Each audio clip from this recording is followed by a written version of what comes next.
So I like this. This particular photo is kind of a metaphor for our program. Um, Shows an Amtrak train with the CPKC train and near Columbus, and it just kind of demonstrates a little bit of our partnership with CPKC. Uh, they give us capacity to run the Hiawatha and the Borealis on their corridors, and they've done a pretty good job. For those paying attention, the Borealis customer on-time performance metric is up to 86% in February, which is pretty remarkable for a corridor for which we haven't even completed all the capital work on. So we're really pleased with our partnership with CPKC. Today, I'm going to talk to you about, I'm just going to give you a general overview of our program, what we're up to, um, our two Hiawatha and Borealis services that the state supports, the corridor ID studies, our infrastructure projects associated with Twin Cities, Milwaukee, Chicago, and projects associated with the Hiawatha corridor, and I'll finish up with our passenger equipment acquisition. So just to summarize, many of you have seen this slide before, but for those who haven't seen it, we run the Hiawatha service between Chicago and Milwaukee. We run 7 round trips a day between Chicago and Milwaukee. 6 are currently Hiawatha round trips and 1 Borealis. Um, we hope to soon add back that 7th Hiawatha round trip to get to 8 state-supported round trips between Chicago and Milwaukee. We had our peak ridership in the corridor, 88 in FY 2019 at 880,000 passengers. And we're slowly climbing back from the depths of the pandemic. In FY 25, we saw about 680,000 passengers. I anticipate for 2026, it'll be roughly the same, maybe a little bit more. We'll see how May and June turn out. Everybody loves the bar graph. It just shows the trend in the ridership. You'll see our peak in 2019, and then what you see that slight dip from 2024 to 25, and that is mostly due to the Horizon car embargo, which is still afflicting us. Previous to the embargo, the Hiawatha had 5 coaches per train set. We're down to 4 because the Horizon car embargo removed 72 coaches from Amtrak's fleet, and we don't have enough Midwest-owned venture cars to replace those Horizon cars. So stay tuned. 2026 and 27 we'll see some improvements in that ridership. So this was our performance on the Borealis for calendar year 25, about 206,000. For those who remember, when we announced our fiscal year 25 ridership, it was about 220,000. A little bit of difference because there's a 6-month difference between the fiscal year and the calendar year. And because of the Horizon car embargo, we had lesser performance in the last 6 months of calendar year 25 compared to calendar year 24. I did want to talk briefly about our corridor ID studies and the status of them. So for those who don't know, these corridor ID routes came out of our State Rail Plan 2050, which many of you are familiar with. We have 5 primary corridor ID routes under study in Wisconsin. if you count the Minnesota's Northern Lights Express, it's six, but we generally just count five. WisDOT is sponsoring four out of those five. The Milwaukee-Chicago Hiawatha Service Expansion, Milwaukee to Green Bay Hiawatha Service Extension, Milwaukee-Madison-Eau Claire Twin Cities Corridor, and the TCMC or Borealis Service Expansion via La Crosse. And then the one non-WisDOT study is the Eau Claire to Twin Cities study, which is sponsored by Eau Claire County. We're still wrestling with FRA to get into step two on these studies. And I'm really optimistic that we'll get into step two for the Milwaukee-Chicago Hiawatha Service Extension and the Milwaukee-Madison-Eau Claire Twin Cities corridor. We hope to get into step two in the next 2 months. FRA seems eager to advance those two as well. They bureaucratically, they seem to be a little stuck as they fiddle with words in the grant agreements. So stay tuned. We hope to have good news, certainly by June, if not May. And then the Milwaukee to Green Bay study, FRA has placed that along with the Eau Claire to Twin Cities study in kind of what I would call a pre-SDP or diet service development plan status, where we have to do a little additional pre-work, a marketing study, a feasibility study, and a schedule or timetable in order to advance to the fuller service development plan in step two. We just resubmitted our documents to FRA for that Milwaukee to Green Bay study.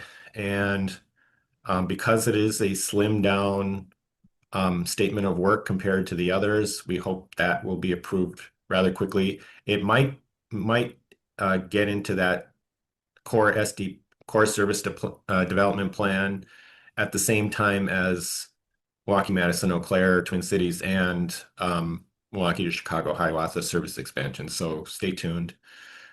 The Twin Cities, Milwaukee, Chicago, or Borealis service expansion via La Crosse, that one is a little more complicated because FRA, there's a little bit of overlap between that study and the Milwaukee, Madison, Eau Claire, Twin Cities.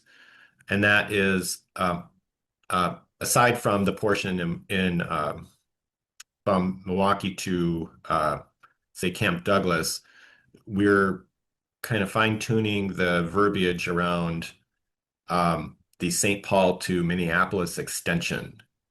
And FRA is they're scrutinizing how we're characterizing who is doing the work and how the two routes will take advantage of that St. Paul to Minneapolis planning work. And we've put that St. Paul to Minneapolis planning work in the TCMC service expansion via La Crosse study. So I'm getting a little bit into the weeds, but that accounts for a little bit of the delay. And we hope that FRA is gained enough clarity in how they want the studies to proceed now that we can get into step two. We are not the only state that is having encountering delays getting into step two. There seems to be a big stack of studies nationwide that is stuck because FRA is being very careful about how they draft. All right, this is a general overview of the corridor development process for those who haven't seen it. We're currently in step one for all four of our WisDOT studies. And we're hoping to get into step two. Step two, FRA calls it corridor planning. It's really a broad range of planning activities, including the development of the service development plan and identification of infrastructure improvements needed. And then step three is preliminary engineering and environmental documentation. And then step four, final design, and step five, construction. I talked about this study a little bit. The goal of Milwaukee, Chicago, Hiawatha service expansion is to get clearance from CPKC, the host railroad, to expand from 8 excuse me, 7 state-supported round trips between Milwaukee and Chicago to 10. We are currently in the process of incrementally getting to 8. I'll get to that in a moment. But those extra round trips between Milwaukee and Chicago will help us get to route expansions elsewhere in the state, including Borealis, Green Bay, Milwaukee, Madison, Eau Claire, Twin Cities. There are two of improvements that will help us get to 10. In fact, Amtrak and CPKC have agreements. Reaching milestones in a couple of projects will trigger CPKC allowing an 8th round trip. And one is completing the Milwaukee Airport Station second platform and pedestrian bridge. I was just speaking to our our project engineer on that, Jake Johnson, and he said it's looking like completion mid to late September.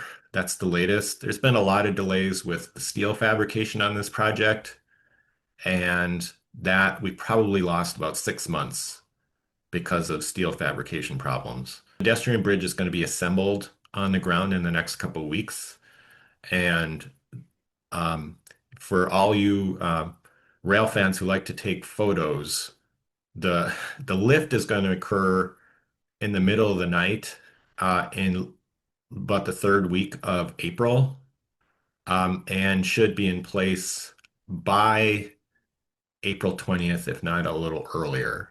So, maybe watch the news to see if you can discern a final schedule on that. So that's going to be pretty exciting. And then once the bridge is in place, of course, the construction crews can build that bridge out. And then uh, the other kind of trigger points or requirements to get to the 8th round trip is to get the grant agreement in place for Muskego Yard freight bypass. And we are on the verge of getting the grant agreement. Um, we have a signed memorandum of understanding with CPKC for this project, and that's the last prerequisite of FRA completing the grant agreement. So we're very close on that. Milwaukee to Green Bay, Hiawatha Service Extension. I mentioned earlier that we just submitted documentation to FRA for the core service development plan, and we hope to get feedback or approval from FRA in the next couple weeks. Milwaukee, Madison, Eau Claire, Twin Cities.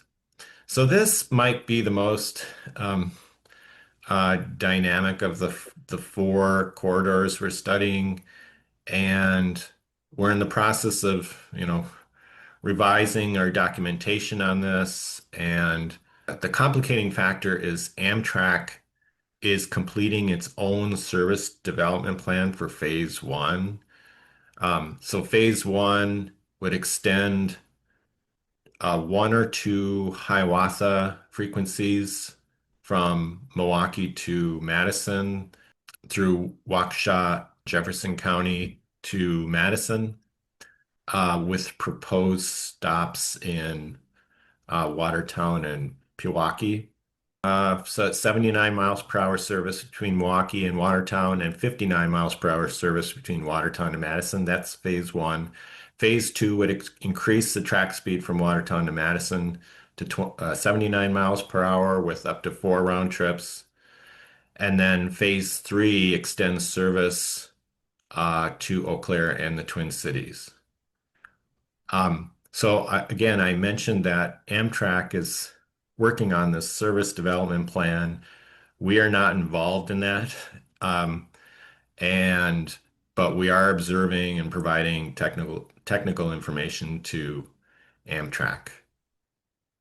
The Twin Cities, Milwaukee, Chicago service expansion via La Crosse, I mentioned that um, there's a couple parts to this one, which makes it a little more complicated uh, to um, to document in our statements of work as 2 planning efforts. One is basically just to establish a second round trip for the Borealis corridor through La Crosse. And planning effort two is to extend service from St. Paul to Minneapolis.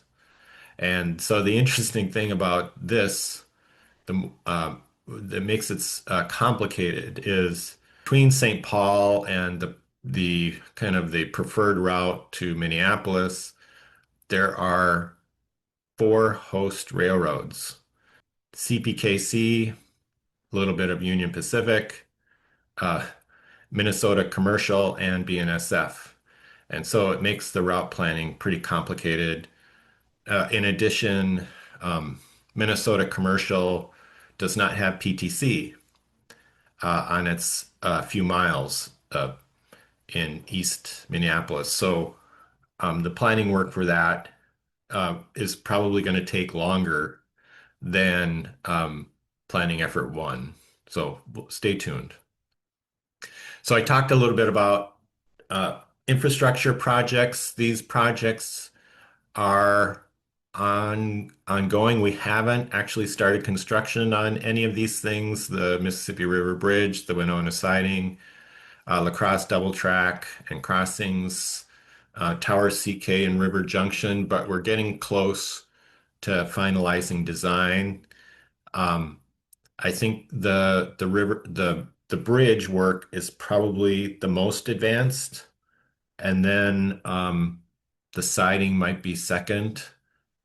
We'll see more this summer, so stay tuned. I talked a little bit about Milwaukee Airport Station already. Look for a little bit of action in mid to late April, where we'll actually see the bones of the pedestrian bridge put in place, and with completion and use starting in hopefully by late September.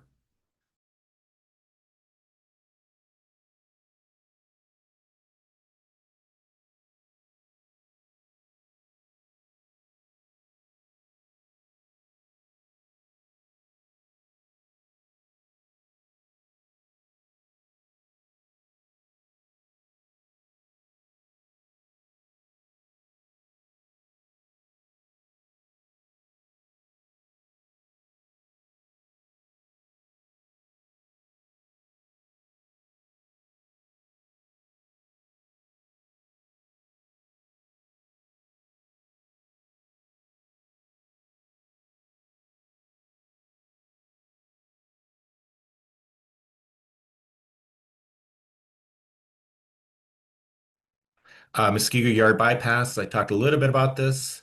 The We're very, very close to getting a grant agreement in place. And for those who aren't familiar, what this project is intended to do is remove freight traffic from the Milwaukee Intermodal Station area.